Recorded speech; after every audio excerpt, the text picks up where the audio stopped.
প্রিয় বন্ধুরা, দেখছেন এই মুহূর্তের আবহাওয়ার গুরুত্বপূর্ণ খবর। আজ 19শে সেপ্টেম্বর, বৃহস্পতিবার। রাজ্য জুড়ে আবারও ভারী বৃষ্টির সতর্কবার্তা রয়েছে। তো সুপ্রিয় বন্ধুরা, আবার কবে অতি ভারী বৃষ্টি থাকবে, কোন কোন জেলাতে প্রবল বর্ষণ হবে, আজকের আবহাওয়া কেমন থাকবে, আজকের কোথায় কোথায় ঝড়ো হওয়ার সাথে বজ্রবিদ্যুৎ বৃষ্টিপাতের সম্ভাবনা রয়েছে, কোন কোন জেলাতে অতি ভারী বৃষ্টির সতর্কবার্তা থাকছে, সবকিছুই থাকবে আমার এই প্রতিবেদনে। অবশ্যই চ্যানেলটিকে সাবস্ক্রাইব করে ভিডিওটাকে সম্পূর্ণ দেখবেন। তো সুপ্রিয় বন্ধুরা, আসছে নতুন একটি ভয়ঙ্কর নিম্নচাপ।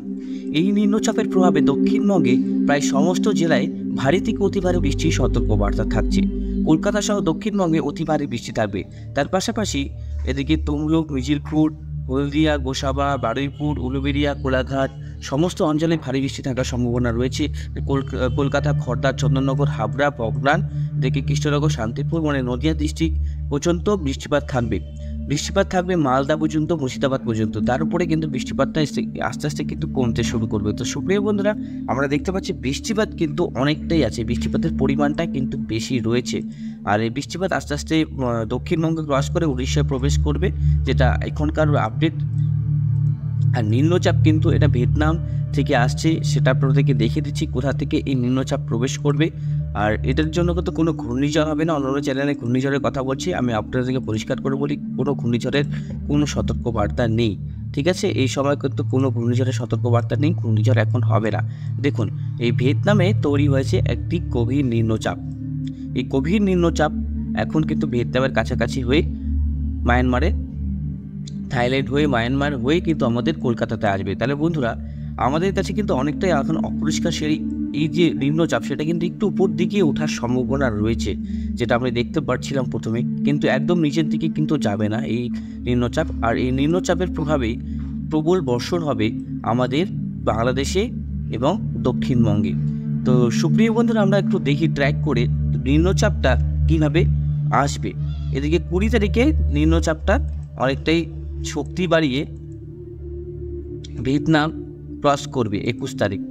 আর 21 তারিখের মধ্যে সে মায়ানমারে প্রবেশ করবে। কিন্তু আমি আপনাদেরকে বলে রাখি, এই 21 তারিখের মধ্যে প্রবেশ করবে কিনা সেটা কিন্তু অনেকটাই এখনও কনফার্মেশন নেই, যেহেতু এটা দুটো দেশ পার করে আমাদের এখানে 2 থেকে 3টি দেশ পার করে আসবে এখানে।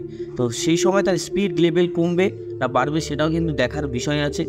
আর সেই সময় কেমন থাকবে তার আকার আকৃতি, সে কি আরও শক্তি সঞ্চয় করবে কিনা সেটা কিন্তু আমাদেরকে দেখতে হবে। যেহেতু এটা একটা ফিউচার আপডেট, সেটা কিন্তু আমরা দেখতে পাচ্ছি যে 21 তারিখ নাগাদ আমাদের সে বঙ্গোপসাগরে উপস্থিত হচ্ছে মায়ানমারের কাছাকাছি। 21 তারিখ 20-21 তারিখের মধ্যে দুটো দেশ সে পার করে দিচ্ছে। তাহলে এর যে নিম্নচাপের স্পিড লেভেল, সেটা কিন্তু অনেকটাই রয়েছে।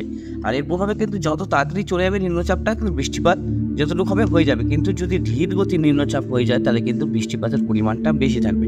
এমনি ওয়াটার লকড হয়ে আছে দক্ষিণবঙ্গের বিভিন্ন অঞ্চলে, যেমন ঘাটাল হোক, পাঁশকুড়া হোক, এই অঞ্চলে কিন্তু হাঁটু কোমর পর্যন্ত জল আমরা দেখতে পাচ্ছি।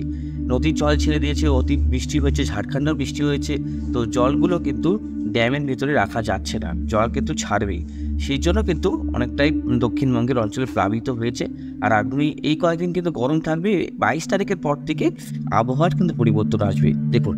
আর এই অঞ্চলটা কক্সবাজার হয়ে, চট্টগ্রাম হয়ে 22 তারিখে নিচের দিক দিয়ে প্রবেশ করবে দক্ষিণবঙ্গে। 22 তারিখ নাগাদ প্রবেশ করবে। আর 22 তারিখ নাগাদ ঠিক এইভাবে হয়ে, এরকম হয়ে এইভাবে উঠছে এই নিম্নচাপটি। এই নিম্নচাপটার প্রভাবে মোটামুটি বৃষ্টি হবে, কিন্তু সব থেকে ভারী বৃষ্টি দক্ষিণবঙ্গেই আমরা দেখতে পাবো। তো কোন কোন জেলায় দেখতে পাবো এবার দেখব। 22 তারিখ নাগাদ দেখতে পারবো এটা। 22 তারিখে আমরা দেখতে পাচ্ছি কলকাতা, এদিকে জয়নগর, মিজিরপুর, ডায়মন্ড হারবার, মহিষাদল, এই অঞ্চলগুলোতে কিন্তু রেড অ্যালার্ট জারি হবে বন্ধুরা। আমি আবারও বলছি, ডায়মন্ড হারবার, মহিষাদল, ময়না, তমলুক, বীজকুল, হলদিয়া, খেজুরি, তারপরে হচ্ছে এদিকে মথুরপুর, নন্দীগ্রাম, কাকদ্বীপ, কবিরাজপুর, রায়দিঘি, পাথর প্রতিমা, নামখানা, এসব অঞ্চলে কিন্তু সমুদ্রের জল প্রবেশ করে যাবে। যেহেতু সমুদ্রে বৃষ্টিপাতের যে লেভেল, সেটা কিন্তু অধিক পরিমাণে থাকবে। হাওয়ার গতিবেগ 80 থেকে 90 কিলোমিটার হওয়ার সম্ভাবনা থাকছে, 80 থেকে 90 কিলোমিটার ঘন্টায়।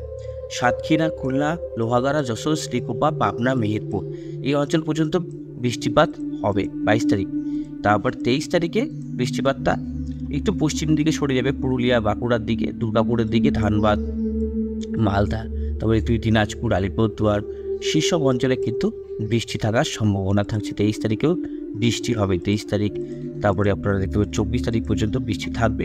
24 তারিখের পর একটু আবহাওয়ার পরিবর্তন হবে, প্রবল জলীয় বাষ্প এখানে প্রবেশ হবে আমাদের বঙ্গোপসাগরে, প্যাসিফিক ওশান থেকে, হানাই থেকে এদিকে থাইল্যান্ড হয়ে প্রচুর জলীয় বাষ্প প্রবেশ করবে। এর প্রভাবে আমাদের রাজ্য জুড়েই তখন বৃষ্টি চলবে।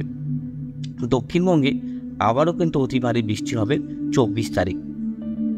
24 তারিখে অতি ভারী বৃষ্টি হবে উত্তরবঙ্গে, দক্ষিণবঙ্গে। 25 তারিখে উত্তরবঙ্গে বৃষ্টি হবে। 26 তারিখেও কিন্তু বৃষ্টিপাতের সম্ভাবনা আছে। এদিকে কিন্তু ভারী মেঘ তৈরি হচ্ছে বঙ্গোপসাগরে, আর নিম্নচাপটা তখন জলগাঁও বা দেওঘরের কাছাকাছি গিয়ে অবস্থান করছে। 25 তারিখেও বৃষ্টি থাকবে। তারপরে হচ্ছে 26 তারিখেও রাজ্য জুড়ে মেঘলা আকাশ এবং উত্তরবঙ্গে বৃষ্টি থাকবে, দক্ষিণবঙ্গ বৃষ্টি থাকবে 26 তারিখ। 27 তারিখেও দক্ষিণবঙ্গে এবং উত্তরবঙ্গে বজ্রবিদ্যুৎ সহ মাঝারি বৃষ্টি হবে। আর এদিকে দেখতে পাচ্ছি 27 তারিখে ভারী বৃষ্টি হবে উত্তরবঙ্গে এবং দক্ষিণবঙ্গে। তাহলে উত্তরবঙ্গে কিন্তু বৃষ্টিপাত লেভেলটা বাড়বে কবে থেকে, সেটা কিন্তু 25 তারিখ থেকে। 25 তারিখ থেকে উত্তরবঙ্গে ভালোই বৃষ্টিপাত হবে এবং গরমটা যেভাবে পড়ছে সেটা কিন্তু অনেকটা আরামদায়ক হবে। কারণ এই যে গরম 3-4 দিন পরে 19, 20, 21, 22 উত্তরবঙ্গে, সেটা কিন্তু এই বছরের সবথেকে বেশি গরম পড়ার সম্ভাবনা রয়েছে। আমি আপনাদেরকে বিস্তারিত জানাচ্ছি। দেখুন, এক্সট্রিম ফরকাস্টে যাব, সেখান থেকে আমি দেখতে পারবো আজ উত্তরবঙ্গ কিন্তু দেখুন পূর্ণিয়া, রংপুর, 2 দিনাজপুর আর গুয়াহাটি, ডুবরিগড় এই অঞ্চলে কিন্তু প্রবল গরম থাকবে। আর হিউমিডিটি লেভেল বেশি থাকবে আসামে। দেখুন নর্থ করিমপুর, তারপরে ডুবরিগড়, দিঘই, তারপরে এদিকে হচ্ছে মন্টুলি, জোরহাট, বোকাহাট, ওয়াকা, ডিমাপুর, লন্ডিং, ক্লিমহাট, এইসব অঞ্চলে কিন্তু প্রবল লাল। এই অঞ্চলগুলোতে কিন্তু ব্যাপক গরম থাকবে। এই অঞ্চলগুলোতে দক্ষিণবঙ্গে অতটা গরম থাকবে না, কিন্তু গরম থাকবে, তার থেকে বেশি গরম থাকবে উত্তরবঙ্গে। 20 তারিখে আরও বেশি গরম বাড়বে। 20 তারিখে গরমটা কিন্তু দক্ষিণবঙ্গে পড়বে। এবার গোটা বাংলাদেশ জুড়ে রংপুর, রাজশাহী, ঢাকা থেকে শুরু করে বাংলাদেশের ময়মনসিংহ, খোলাই, রাজশাহী, ঢাকা, খুলনা, বরিশাল, সিলেট, রংপুর, তার বাংলাদেশের শেষাবাড়ি, বাংলাদেশের সিংলা, বাংলাদেশের সিরাজগঞ্জ, বাংলাদেশের কাপাসিয়া, ঢাকা, বাংলাদেশের ফরিদপুর, বাংলাদেশের যশোর, সমস্ত অঞ্চলে কিন্তু ভারী থেকে অতি ভারী বৃষ্টির সম্ভাবনা ছিল। আর এইসব অঞ্চলে কিন্তু দেখুন যখন ভারী বৃষ্টি হয়ে গেছে, আর সেই সব অঞ্চলে কিন্তু দেখুন গরম এবার পড়তে শুরু করবে। আর গরমটা প্রবেশ করছে ঠিক এদিক থেকে, এই যে গরমটা এখান থেকে প্রবেশ করছে, সব থেকে বেশি গরম কিন্তু এই জায়গায় থাকছে, একদম শিলচর, ত্রিপুরার কাছাকাছি। এবার 21 তারিখে গরমটা একটু বেশি হবে। 21 তারিখে কিন্তু সব থেকে বেশি গরম পড়বে বন্ধুরা। 21 তারিখ, এই ডেটটা একটু মাথায় রাখবেন। 21 তারিখে কিন্তু প্রবল গরম থাকবে উত্তরবঙ্গে। 98-99% হিউমিডিটি লেভেল তখন থাকবে। আর গরমের যে দাপট, সেটা কিন্তু অসহ্যকর গরমের দাপট থাকবে। বাড়ির থেকে বেরোনোই কিন্তু মুশকিল বা না হয়ে যাবে। সেই সময় কাজ করা মানে অনেকটাই খারাপ পরিস্থিতি তৈরি হবে, যেটা আমি আবহাওয়ার যে ট্র্যাক করে এতদিন ধরে যে বুঝতে পারছি, এই জিনিসটা কিন্তু অনেকটাই খতরনাক। যখনই এই জিনিসটা চলে আসবে না লাল, তখন কিন্তু বিপজ্জনক অবস্থায় চলে আসবে। 22 তারিখে কিন্তু উত্তরবঙ্গে আবারও গরম পড়বে। 23 তারিখ থেকে কিন্তু একটু আস্তে আস্তে আবহাওয়া ঠান্ডা হবে, মানে 1, 2, 3, 4, 19 তারিখ, 20 তারিখ, 21 তারিখ, 22 তারিখ। আজকে হচ্ছে তোমার বৃহস্পতি, শুক্র, শনি, রবিবার পর্যন্ত কিন্তু নাজিহাল হবে উত্তরবঙ্গবাসী, এবং 21 তারিখে দক্ষিণবঙ্গবাসী কিন্তু প্রবল নাজিহাল হবে। তা বুঝতে পারলাম গরমটা কিন্তু পড়তে চলেছে। শুকনো আবহাওয়া থাকছে। দেখুন শুকনো আবহাওয়া থাকবে উত্তরবঙ্গে, কোনো বৃষ্টিপাতের সম্ভাবনা নেই উত্তরবঙ্গে। 20 তারিখে যেটা দেখতে পাচ্ছি, 21 তারিখে শুকনো আবহাওয়া, 22 তারিখে শুকনো আবহাওয়া, 22 তারিখে দক্ষিণবঙ্গে থাকছে ভারী থেকে অতি ভারী বৃষ্টির সতর্কবার্তা। আবারও কিন্তু বন্যা সতর্কবার্তা থাকছে দক্ষিণবঙ্গে 23 তারিখ এবং 24 তারিখ, 25 তারিখ। এই কয়েকদিন কিন্তু আবহাওয়া বৃষ্টিপাত হবে, গরমটা কিন্তু আস্তে আস্তে কমতে শুরু করবে। তাহলে বুঝতে পারলাম আবহাওয়ার কিন্তু অনেকটাই পরিবর্তন হতে চলছে। ঠান্ডা গরম এই সময় কিন্তু পড়বে। 20 তারিখ, 21 তারিখ, 22 তারিখ এই ডেটগুলো কিন্তু মনে রাখবেন। 22-21 তারিখে গোটা পশ্চিমবঙ্গ, বাংলাদেশ, আসাম, মেঘালয়, মণিপুর, মিজোরাম শত জায়গা আছে, একদম মায়ানমারের উপর পর্যন্ত এই অঞ্চলগুলোতে থাকছে প্রবল গরম। দেখুন আমি আপনাদেরকে শর্টকাটে একটু দেখিয়ে দিয়ে দিচ্ছি, একটু ছোট করে। এই দেখুন এই অঞ্চলটাতে প্রবল গরম থাকবে। আবার এই অঞ্চলটাতেই 25 তারিখ থেকে আবারও বজ্রবিদ্যুৎ সহ বৃষ্টি কন্টিনিউ করবে, মানে আবার কিন্তু এই যে বর্ষা সেটা কিন্তু কন্টিনিউ করবে আমাদের রাজ্যে এবং বাংলাদেশ, মায়ানমার আসাম, মেঘালয়, মণিপুর, মিজোরাম আবারও কিন্তু বর্ষার একটা ইঙ্গিত আমরা পাচ্ছি। মাসের শেষের দিকে বা দুর্গাপুজোর সময় কিন্তু আবার বর্ষা আসার সম্ভাবনা রয়েছে। এবার দুর্গাপূজায় কিন্তু বর্ষা থাকার সম্ভাবনা থাকছে, বৃষ্টিপাতের সতর্কবার্তা থাকছে। অবশ্যই সাবধান থাকবেন, নিরাপদ থাকবেন। কেন বলছি? বজ্রপাত থেকে।